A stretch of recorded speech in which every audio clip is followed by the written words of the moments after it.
नमस्कार, मंडल news bulletin में आपका स्वागत है। आइए पेश करते हैं आज के प्रमुख व मुख्य समाचार।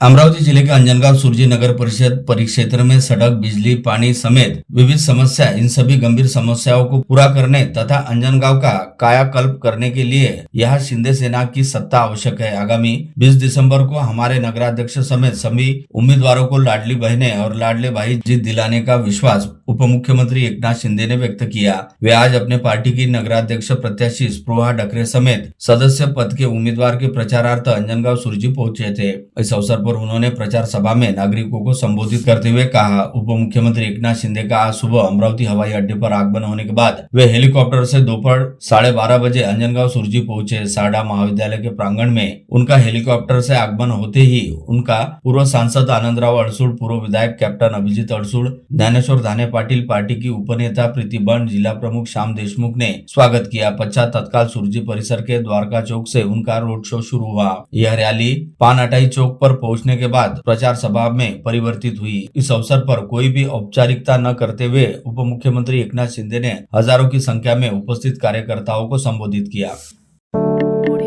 अमरावती मनपा के आगामी चुनाव की घोषणा के बाद अचानक ही ऐसे संकेत मिले कि मनपा चुनाव में भाजपा एवं शिंदे गुटवाली शिवसेना के बीच युति होना संभव है, जिसके चलते शिंदे गुटवाली शिवसेना के वरिष्ठ नेता व जिले के पूर्व सांसद आनंदराव अड़सूड़ ने अमरावती आकर ठिया जमाते हुए मनपा चुनाव के मद्देनजर पार्टी पदाधिकारियों की बैठकों का नियोजन व नेतृत्व करना शुरू कर दिया था, जिसकी वजह से विगत विधानसभा चुनाव से पहले भाजपा छोड़कर शिंदे गुटवाली शिवसेना में शामिल हुए पूर्व मंत्री जगदीश गुप्ता पार्टी में खुद को तवज्जो नहीं मिलने की वजह से कुछ नाराज चल रहे थे। ऐसी खबरें लगातार चर्चा में बनी हुई थी। इसी बीच आज मनपा चुनाव के चलते प्रचार हेतु शिंदे गुटवाली शिवसेना के पार्टी प्रमुख एवं राज्य के उप मुख्यमंत्री एकनाथ शिंदे अमरावती जिले के दौरे पर पहुंचे, जिनके साथ पूर्व मंत्री जगदीश गुप्ता की बेलोरा स्थित हवाई अड्डे पर मुलाकात होने के साथ ही करीब 15 मिनट तक बड़े विस्तार के साथ चर्चा भी हुई। इस दौरान डिप्टी सीएम एकनाथ शिंदे ने पूर्व मंत्री जगदीश गुप्ता का पक्ष ध्यान पूर्वक सुनने के साथ ही पार्टी में उनकी अनदेखी होने की बात से साफ तौर पर इनकार किया तथा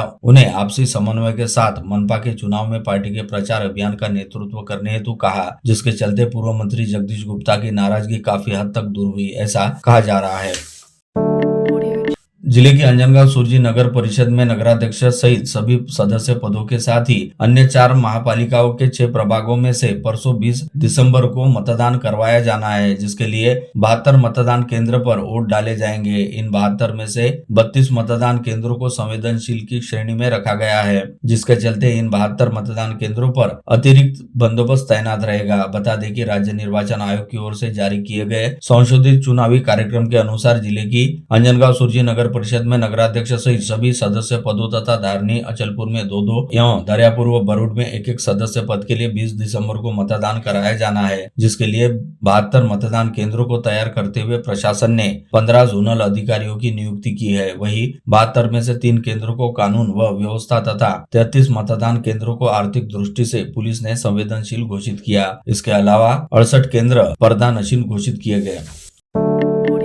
अमरावती शहर में कचरा और गंदगी की समस्या ने एक बार फिर गंभीर रूप धारण कर लिया है। अमरावती महानगर पालिका प्रशासन की लापरवाही और निष्क्रियता के चलते पूरे शहर में सफाई व्यवस्था पूरी तरह चरमरा गई है। स्थिति यह है कि मनपा प्रशासन कचरे को लेकर पूरी तरह निगरगट्टा बना हुआ है, जबकि सफाई ठेकेदार पर उनका कोई अंकुश दिखाई नहीं दे रहा। दैनिक अमरावती मंडल ने गत रोज ही कई रिहायशी इलाकों के छायाचित्रों के साथ विस्तृत समाचार प्रकाशित किया था, जिसके बाद उम्मीद की जा रही है कि संभवतः इस विषय को लेकर अमरावती मनपा प्रशासन में कुछ हलचल होगी तथा सफाई ठेकेदारों को कुछ जरूरी दिशा निर्देश देते हुए शहर के रिहायशी क्षेत्रों में पड़े कचरे व गंदगी के ढेरों को हटाने का काम किया जाएगा। लेकिन हैरत की बात यह है कि मनपा प्रशासन ने एक बार फिर अपनी लापरवाही व बेशर्मी का ही परिचय दिया और आज भी कचरे व गंदगी की समस्या जस की तस है। मनपा द्वारा करीब 240 करोड़ रुपए का विशाल सफाई ठेका देने के बावजूद हालात जस के तस बने हुए है। आरोप है कि ठेका पाने वाली कोणार्क कंपनी ने अब तक शहर में कचरा उठाने का काम शुरू नहीं किया। इसके बावजूद न तो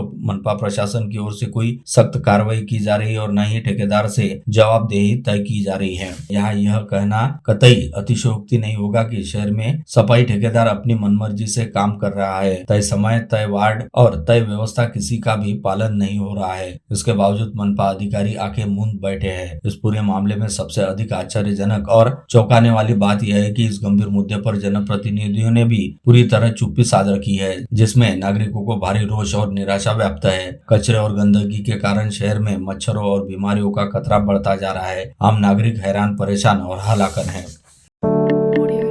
अमरावती मनपा के आगामी चुनाव को ध्यान में रखते हुए भाजपा प्रदेशाध्यक्ष रविंद्र चौहान ने कल 17 दिसंबर को एक पत्र जारी करते हुए भाजपा विधायक संजय कुटे को अमरावती क्षेत्र के लिए पार्टी की ओर से निर्वाचन प्रभारी नियुक्त किया है, जिसके चलते स्पष्ट है कि विधायक संजय कुटे की देखरेख में ही भाजपा द्वारा अपने चुनावी अभियान को आगे बढ़ाया जाएगा। विशेष उल्लेखनीय है कि भाजपा ने इससे पहले नगर परिषद और नगर पंचायत चुनाव के समय भी विधायक संजय कुटे को ही अमरावती जिले के लिए निर्वाचन प्रभारी नियुक्त किया था। वही अब उन्हें मनपा चुनाव के लिए भी निर्वाचन प्रभारी नियुक्त करते हुए उनके नेतृत्व पर भरोसा जताया है।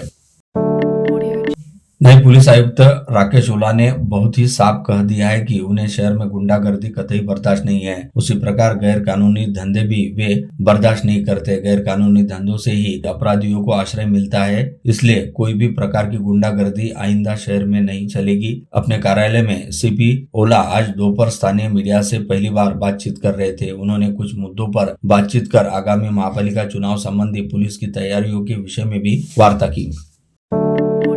अमरावती शहर के नवनियुक्त पुलिस आयुक्त राकेश ओला द्वारा अमरावती पहुंचकर अपना कार्यभार संभालने के उपरांत युवा स्वाभिमान पार्टी के संस्थापक व विधायक रवि राणा तथा भाजपा शहराध्यक्ष डॉक्टर नितिन धांडे के नेतृत्व में दोनों पार्टियों के पदाधिकारियों ने शाल, श्रीफल एवं पुष्पगुच्छ भेंट देकर उनका स्वागत किया।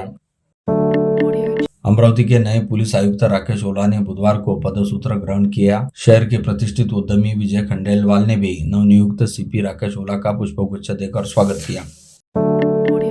शिक्षा महर्षि डॉक्टर पंजाबराव उपाख्य भाऊसाहेब देशमुख की 127वीं जयंती निमित्त उम्मेद पंख विश्वासा से इस उपक्रम का शानदार शुभारंभ हुआ। इस कार्यक्रम में निःशुल्क जयपुर फूड प्राप्त करने के लिए दिव्यांग लाभार्थियों की आज भारी भीड़ उमड़ी। श्री शिवाजी शिक्षण संस्था की विशेष पहल से doctor Panjabrao Deshmukh Smriti Vaidyakiya Mahavidyalaya, Indian Red Cross Society, architect Rameshwar Maniyar, Ambadas Khoparagare art of foundation के संयुक्त तत्वाधान में आज से निःशुल्क जयपुर फूड कृत्रिम अवयव ऑर्गन वितरण का कार्यक्रम डॉक्टर पंजाबराव देशमुख स्मृति वैद्यकीय महाविद्यालय पंचवटी में आयोजित किया गया। कृत्रिम अवयव प्राप्त करने के लिए 800 दिव्यांग लाभार्थियों ने पंजीयन किया।